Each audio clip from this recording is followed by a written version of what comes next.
చిన్మయ్ గారు మీకేం పని పట్టలేదా? ఇవి బకడా ఏమంటారు ఇవే ఇష్యూ మీద ఉంటారా మీరు? మీకంటూ ఏం లేదా? ఏమంటారు దాన్ని, మర్డర్లు జరుగుతున్నాయి, రేప్లు జరుగుతున్నాయి, హనీ ట్రాప్లు జరుగుతున్నాయి, హస్బెండ్ వైఫ్ని చంపడం, పిల్లల్ని చంపడం, వీటిలో మీరు రియాక్ట్ అవ్వరు? ఏమైనా యూజ్ ఉంటుంది? మీరు ఎందుకు ఓన్లీ ఈ సెలబ్రిటీస్ మీద పడ్డవు? మీ ఫేమ్ కోసము సెలబ్రిటీస్ రాంగ్గా పోర్ట్రే అవుతుంది. ఇప్పుడు నా మైండ్ మీ అంత మెచ్యూర్ లేకపోవచ్చు, బట్ నాకు అర్థమైంది ఏంది అక్కడ. చిరు సార్ అలా అన్నారు, చిన్మయ్ ఇలా అన్నది, ఓకే చిన్మయ్య కరెక్ట్ ఏమో అంటే సొసైటీలో ఇలా జరుగుతున్నాయి. సో అప్పుడు ఏమవుతుంది, చిరు గారు రాంగ్గా పోర్ట్రే అవుతారు బయట, అలా అనిపిస్తుంది. సో మీరు రియాక్ట్ ఏమంటారు పాయింట్ మీద రియాక్ట్ అవ్వండి, ప్రాబ్లం లేదు. యూజ్లెస్ ఎందుకు మనకు పనికిరాని దాని మీద ఎందుకు మీరే ట్రోల్ అవుతున్నారు? మీరు ఎమ్మెల్యేమంటే కేసులు పెట్టేస్తారు ఎవరి మీద, ఎవరైతే అబ్యూస్గా మాట్లాడారు అబ్బా ఆరగన్ బిహేవియర్ అనుకుంటా మీరు కేసులు పెడతారు. మీరు ఎలా రియాక్ట్ అవుతారో మాకు రియాక్ట్ అవ్వాలని ఉంది. మేము కూడా సాటి మనుషులం అండి, మేము అలానే రియాక్ట్ అవుతాం.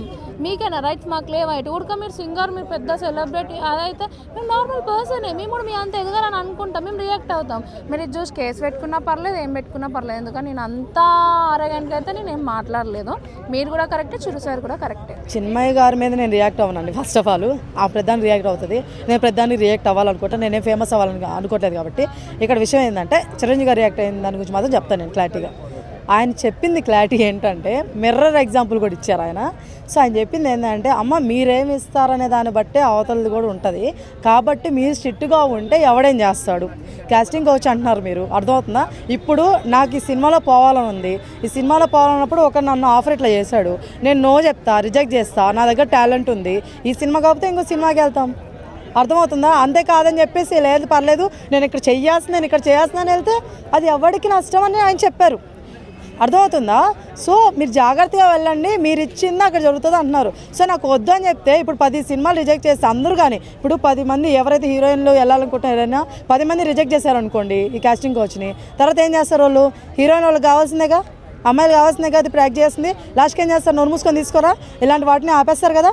సో ఇలా చెప్తున్నా నేను, అర్థమవుతున్నా? ఇలా తీసుకొని వెళ్ళాలి, ఇలా చేస్తే బాగుంటుంది. ఇంకోటి ఏంటంటే వీటిలో చెప్తాను, కొంతమంది ఫేమస్ అయిన వాళ్ళు వెళ్ళే వాళ్ళు ఉన్నారండి. ఇప్పటికీ ఫేమస్ అయిన వాళ్ళు ఎవరు టచ్ చేయట్లేదు, ఇది నిజం.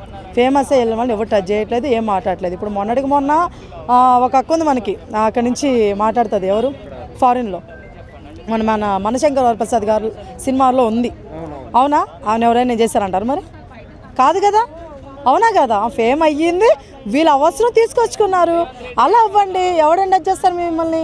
కాస్టింగ్ కోచ్ ఎందుకు ఉంటుంది? అప్పుడు ఏది ఉండదు. అర్థం. ఇంకో విషయం చెప్తున్నా, ఈ మధ్య వచ్చే సినిమాలు కానీ, ఈ మధ్య కొత్తగా వచ్చే డైరెక్టర్లు కానీ, వీళ్ళందరూ ఎక్కడ కూడా ఇలాంటి జరగట్లేదు, న్యాచురల్గా తీసుకుంటున్నారు, న్యాచురల్గా చేస్తున్నారు. ఇప్పుడు సినిమా ఇండస్ట్రీ అప్పుడులాగా లేదండి, చాలా వరకు మార్పులు వచ్చాయి, పర్ఫెక్ట్గా నడుస్తుందండి. మీరు ఇంకా పాతకాలంలో ఉండిపోయి కాస్టింగ్ కోచ్లని ఇంకోటని ఇవన్నీ తీసుకురావద్దు. అదే మెగాస్టార్ చిరంజీవిగా చెప్పడం జరిగింది. ఆమె దేనికోసం రియాక్ట్ అవుతుందో నాకు తెలియట్లేదు, కానీ ఆమె మీద నాకు రియాక్ట్ అవ్వాలని నాకు విరక్తి వస్తుంది. ఎందుకండి మనం ప్రతి దాని మీద ఎందుకు రియాక్ట్ అవ్వాలి? ఆమె రియాక్ట్ అయిందని చెప్పి.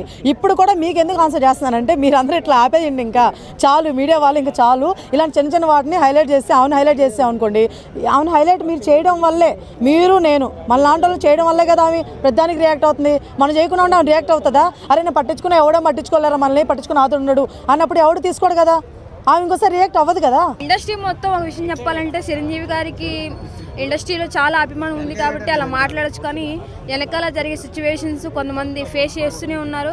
కాబట్టి ఎవరి బాధ వాళ్ళకి, కొంతమంది కెమెరా గురించి మాట్లాడతారు, కొంతమంది చెప్పుకోలేరు, కొంతమంది చెప్తారు అంతే. ఇండస్ట్రీలో మనకు తెలియని ఘోరాలు చాలా జరుగుతూనే ఉన్నాయి. కొంతమంది ఏంటంటే ఓన్ టాలెంట్తో బయటకు వస్తున్నారు, కొంతమంది ఏమో ఎలా అంటే అలా ఉంటున్నారు. అది చిరంజీవి గారు ఏంటంటే ఆయన టాలెంట్ చూసి మంచిగా రండమ్మని చెప్తున్నారు, కానీ లేడీస్ చాలామంది అలా ఇన్నర్ ఫీలింగ్ ఎట్లా ఉందో, వాళ్ళు ఎలా పడుతున్నారు కొంతమంది హీరోయిన్స్కి తెలుసు, కొంతమంది బయటపడరు అంతే. ఆమె బయటపడిందంటే ఆమె ఏదన్నా సిచ్యువేషన్ ఎదురయ్యి ఉంటుంది కాబట్టి ఆమె పడింది. చిరంజీవి గారికి సపోర్ట్ చేయను, ఆమెకి సపోర్ట్ చేయను. ఆమె ఇన్నర్ ఫీలింగ్ ఎట్లా అంటే ఇలా కూడా ఉంది సిచ్యువేషన్ అని చెప్పి ఆమె చెప్తుంది అంతే. అంటే ఈ మధ్యకాలంలో ఆమెకు సంబంధం లేని ప్రతి విషయంలో కూడా ఆమె జోక్యం చేసుకుంటున్నారు, ఇది అసలు కరెక్ట్ అంటారా? అది ఆమెకే తెలియాలన్న. ఎందుకంటే ప్రతిదీ నాది నాదని మూసుకుంటే ఏదో ఒక రోజు ఏదో ఒక టాపిక్ ముంచిద్ది. కాబట్టి ఆమె రియాక్ట్ అయిందంటే మనం ఏంటంటే మనం దాని తగ్గట్టు సిచ్యువేషన్స్ చెప్పాలి. కాబట్టి మనం ఆమెను తప్పట్లేము. ఆమె కూడా ఇలాంటి విషయాలకు ఆమె కూడా రెస్పాన్స్ అయిందంటే ఆమె కూడా ఇలాంటి సిచ్యువేషన్ ఎదురైంది కాబట్టి ఆమె రెస్పాన్స్ అయింది. ఇంకా చూద్దాం ఇంకెవరైనా ఇండస్ట్రీ వాళ్ళు ఎవరైనా గట్టిగా తగులుంటే ఏమైనా రెస్పాన్స్ అవుతారేమో. అంటే ప్రజెంట్ ఉన్న జనరేషన్లో చాలా మంది కూడా ఇండస్ట్రీలో ఇంట్రెస్ట్తోని బయటికి వస్తూ ఉన్నారు. సో వాళ్ళందరూ కూడా టాలెంట్తో సంబంధం లేకుండా ఏమన్నట్టు ఒళ్ళమ్ముకుంటేనే ఛాన్స్లు వస్తున్నాయని మీరు అంటారా? ఆమె అన్నదానికి 50 అటు ఉంది 50 ఇటు ఉంది అన్న.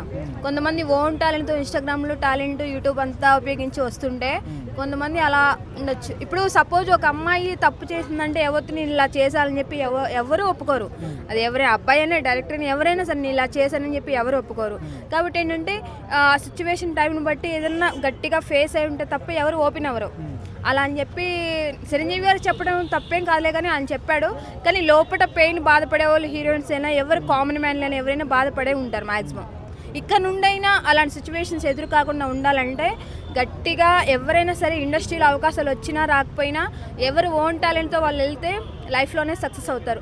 సినిమా ఇండస్ట్రీ ఒక లైఫ్ అని అనుకోకూడదు. బయట డబ్బులు సప్పుడు ఇండస్ట్రీలో కూడా డబ్బుల కోసమే, ఫేమస్ కోసమే. అలా అని చెప్పి మనం ఇష్టానుసారంగా చేస్తూ ఉంటే మన లైఫ్ స్పాయిల్ అయిపోతుంది. సక్సెస్ అవుతాం తర్వాత సంగతి, కానీ అందరూ ముందు బ్యాడ్ అయిపోవడం వల్ల కన్ఫర్మ్. కమిట్మెంట్ అంటే అది కంపల్సరీ ఏం కాదు కదా.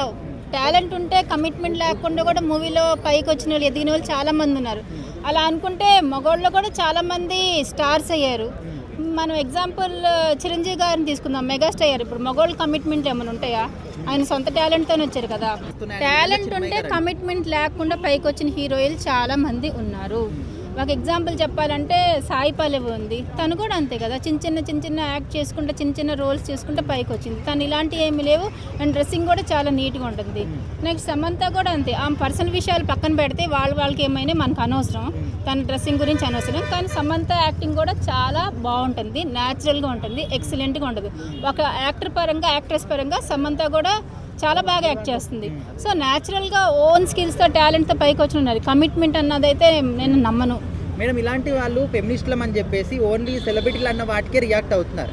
కానీ జనరల్లీ సొసైటీలో చాలా మటుకు డైలీ రేపులు కావచ్చు, ఆడవాళ్ళ మీద అఘాయిత్యాలు జరిగినప్పుడు వాళ్ళు ఎందుకు రియాక్ట్ అవ్వట్లేదు అంటే కమిట్మెంట్ అంటే ఈ కొంతమంది లేడీస్ పేర్స్ నేమ్స్ అయితే నేను మెన్షన్ చేయలేను. వాళ్ళు కూడా వీళ్ళతో పాటు ప్రొడ్యూసర్, డైరెక్టర్, ఇంకా కొంతమందితో వాళ్ళు కూడా ఇష్టమయ్యా. కొంతమంది ముందు కొన్ని ఎపిసోడ్స్ అన్నీ ముందుకు సాగాక వాళ్ళకి ఏదన్నా ఫైనాన్షియల్ ఇష్యూలో లేదంటే ఇంకా వేరే వాటిలో ప్రాబ్లమ్స్ ఏమైనా వస్తే అప్పుడు వీళ్ళు దీన్ని బయటకు లాగి పెద్ద ఇష్యూ చేసి మీడియాని పిలిచి ప్రెస్లు వేసి పేపర్లు వేసి అలా జెంట్స్ని అలర్ట్ చేసే లేడీస్ కూడా ఉన్నారు. అది లేడీస్ మిస్టేక్ కూడా ఉంది. మొత్తం 100% జెంట్స్దే అని మనం అనుకోవసరం లేదు. బట్ బయటికి లీక్ అయ్యే మ్యాటర్ ఏంటంటే లేడీసే మొత్తం వాళ్ళే బాధలు పడినట్టు, వాళ్ళే ఇబ్బందులు పడినట్టు అలాగా పోర్ట్రేట్ చేసి చూపిస్తున్నారు. అదైతే 100-200% రాంగ్ అని నేను అనుకుంటున్నాను. బలవంతం ఏం చేయరు కదా కమిట్మెంట్ అంటే.